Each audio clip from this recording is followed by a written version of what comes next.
Hi, everybody. This week we're going to talk about the artist Claude Monet and the art movement Impressionism. Now, Impressionism was a kind of art that happened in the late 1800s, and Impressionists, they were very interested in painting just a little piece of time, kind of like a snapshot on a camera. They painted faster than people before them, and the artist Claude Monet, he was really interested in how the light from the sun looked at different times of the day.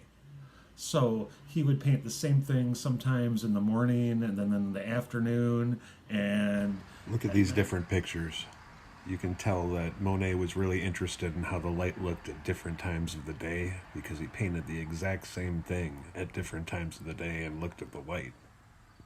I'll tell you a little story about him. He had assistants that would come and set up all his paints and his canvases and his easel. And he'd say he wanted to paint like a lake or something. And he would come up there and he'd come up to where his assistant was and he'd look up at the sky and he'd be like, oh, no, it's too cloudy. The light's not really what I want. And he'd just walk away. And I guess his assistants got kind of mad at that. I probably would too. But we're going to look at some of his paintings. Claude Monet is probably most famous for painting hundreds and hundreds of pictures of this bridge at different times of day. This bridge was on Claude Monet's property in Givenchy, France, and it is still there today. And artists still come from all over the world to look at it and to paint it. One thing that this place is very famous for is its water lilies. Water lilies are flowers that grow on top of water, and they're all over this place. And Claude Monet was really interested in them and he loved painting them. So much so that there are hundreds of paintings of Claude Monet's bridge that he owned and the water lilies that grew under it. And we're going to make our own picture that is kind of like that. We're going to make bridge pictures like this. I really hope you like it because I really like this project. I had fun making mine. You'll see my example and how I made it in this project. Now, this kind of technique can get a little bit messy, so make sure you have something under your paper, cardboard or something like that, just so we don't mess up our houses. We are going to use tissue paper to make the background for our project. This is the cheaper kind of tissue paper. It bleeds, which means that when I put water on it, the colors are going to kind of come out onto my paper. The dyes from the paper are going to leave the tissue paper, and the colors are going to appear on my paper. So you're going to put tissue paper down one piece at a time. Be careful with it. And then we are going to paint it with water. You've got to make sure that you use enough water. You want it pretty wet because that will get a good flow of colors if you do it that way. Avoid putting the tissue paper down in big clumps of several different pieces. Put them in like one at a time.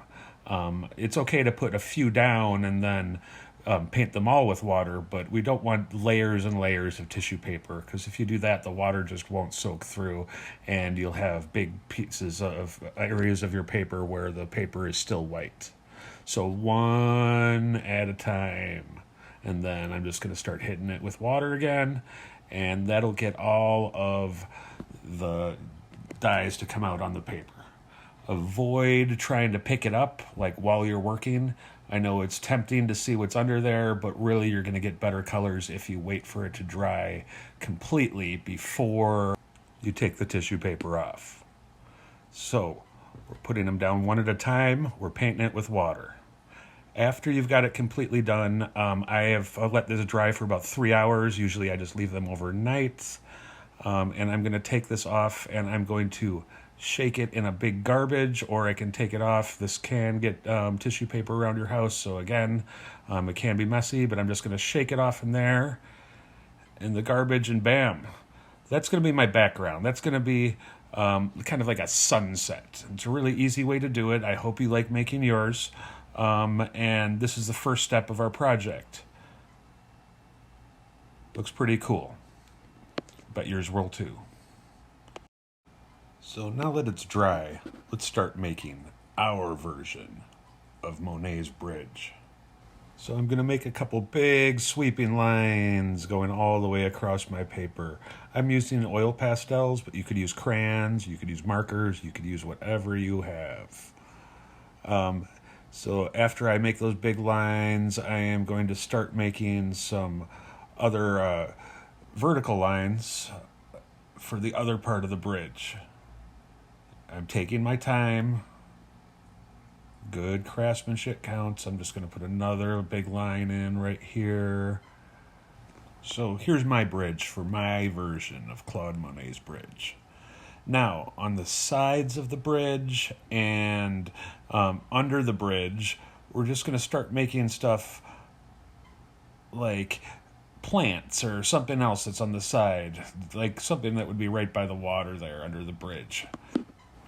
Now it's going to look like the sunset that we made with the tissue paper is reflecting off the water. It looked like that in a lot of Claude Monet's paintings too. Now, so I am just going to make little patches of plants and stuff on mine, but your art is your art. So if you want to make something different, that's okay. I'm making a tree with the Y method, but if you know a different way to make a tree, make your tree that way. If you want to put animals or people on the bridge or whatever you'd like, because your art should be different than my art. Now, as I said before, Monet's bridge paintings were really famous for him painting the water lilies, which, were just kind of little patches of color when you saw them in Claude Monet's paintings. So it's okay to do that to make your water lilies. Water lilies come in a lot of different colors, and I'm going to do that with mine. I'm just going to make those little yellow spots that make some petals around. It looks like some water lilies are floating there in the water. And you should probably do something like this too. But again, if you want to put some other stuff in there, that is fine with me. I'm going to draw some leaves and stuff too, just to, give it a sense of stuff living in the water right there. Keep going and take your time with this. Good craftsmanship counts. We should take pride in our artwork. That means we should try our hardest. But we're just going to keep filling up the page until we're happy with it. I really hope you like doing this project. I really liked making my Monet's bridge. And I really hope you like making your Monet's bridge too. Bye, everybody.